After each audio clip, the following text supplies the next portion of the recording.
Imagine you're at a football game when this obnoxious guy sits next to you. He's loud, he spills his drink on you, and he makes fun of your team. Days later, you're walking in the park when suddenly it starts to pour rain. Who should show up at your side to offer you an umbrella? The same guy from the football game. Do you change your mind about him based on this second encounter? Or do you go with your first impression and write him off? Research in social psychology suggests that we're quick to form lasting impressions of others based on their behaviors. We manage to do this with little effort, inferring stable character traits from a single behavior, like a harsh word or a clumsy step. Using our impressions as guides, we can accurately predict how people are going to behave in the future. Armed with the knowledge the guy from the football game was a jerk the first time you met him, you might expect more of the same down the road. If so, you might choose to avoid him the next time you see him. That said, we can change our impressions in light of new information. Behavioral researchers have identified consistent patterns that seem to guide this process of impression updating. On one hand, learning very negative, highly immoral information about someone typically has a stronger impact than learning very positive, highly moral information.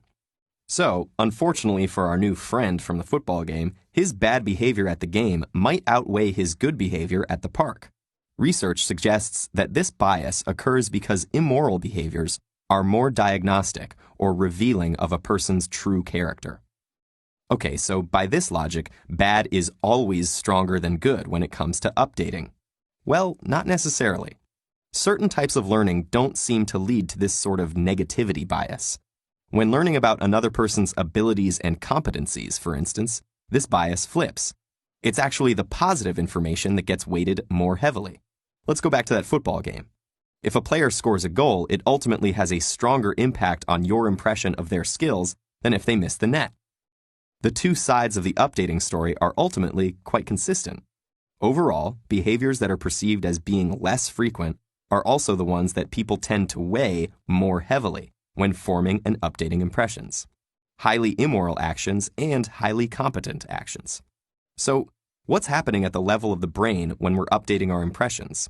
Using fMRI, or functional magnetic resonance imaging, researchers have identified an extended network of brain regions that respond to new information that's inconsistent with initial impressions. These include areas typically associated with social cognition, attention, and cognitive control.